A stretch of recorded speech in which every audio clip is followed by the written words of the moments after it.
কি ব্যাপার, হঠাৎ এত চুপচাপ হয়ে গেল কেন? আগের মতো গাড়ির কাজ নামিয়ে রাখতে হবে, গান চালাতে হবে, এসব নিয়ে মাথা খারাপ করছে না? উল্টোপাল্টা কথা বললেও আমার মাথা খাচ্ছে না। এত চুপচাপ বসে থাকার মেয়ে তো নয়। Something is wrong. ঠাকুর, আখের জন্য কোনো বিপদ না হয়, ওরা যেন ভালোভাবে বাড়ি পৌঁছে যায়। কি ব্যাপার, হঠাৎ এত চুপচাপ? আপনি নন্দদুলালের ফোনটা দেখলেন না কেন বলুন তো? ওর ফোনটা দেখলে আপনি বুঝতে পারতেন না কত বড় একটা বাজে লোক। এনাফ আখি, নন্দদুলাল মামার বন্ধু, বলতে গেলে ফ্যামিলি ফ্রেন্ড। আর তুমি তো নিজের চোখেই দেখলে যে নন্দদুলাল আমাদের কতটা হেল্প করলো, কিভাবে হেল্প করলো। পুরো বাড়িতে আমাদের খুঁজে পাওয়া থেকেই আমাদের এই গাড়ি সারানো সবটাই তো উনি করলেন। তুমি তার সাথে মিসবিহেভ করেছো, মামা জানলে কতটা কষ্ট হয় বুঝতে পারছো? সর্ষে জানেন, সর্ষে আর সর্ষের মধ্যেই না ভূত থাকে। এই নন্দদুলাল হচ্ছে সর্ষের মধ্যে ভূত। আপনি যদি তখনই আমার কথা শুনতেন তাহলে তখনই আমি ভূতটা তাড়াতাম।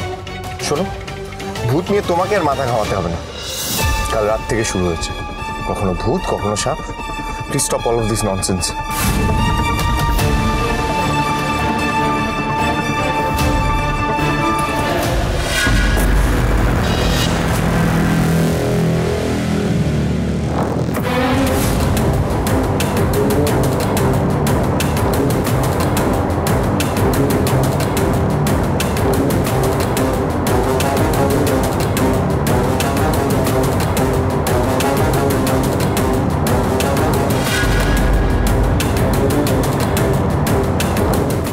গাড়িটা ধাবার দিকে নিয়ে চলুন।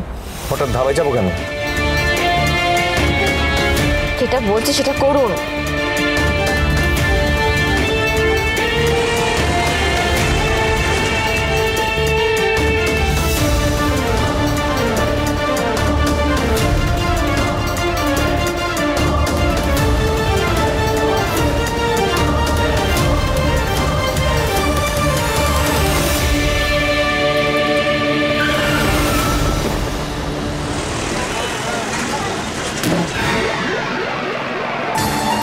Are you crazy? বসে চাপড়ান না, একই আওয়াজ হবে। বসুন। সকাল থেকে একের পর এক গন্ডগোল পাকিয়ে যাচ্ছ তুমি। কি শুরু করেছো তুমি? আমি কিছু শুরু করিনি, শেষ আমি করতে চাইছি। শুরু আপনার বাবা করেছে। মানে? শুনুন, আপনাকে না একটা পরামর্শ দিই আমি। একটু বউয়ের কথা শুনে চলবেন।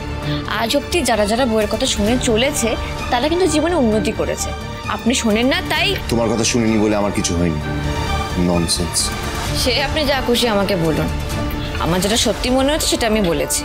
আমি না চোরের উপর রাগ করে মাটিতে বসে ভাত খাওয়ার গল্প শুনেছি, কিন্তু বউয়ের উপর রাগ করে চোরকে ছেড়ে দিতে শুনিনি।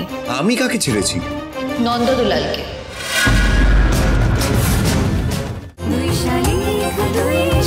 দুই শালিক, সোম থেকে রবি প্রতিদিন বিকেল 5:30টায় স্টার জলসায় ও ডিজনি প্লাস হটস্টারে।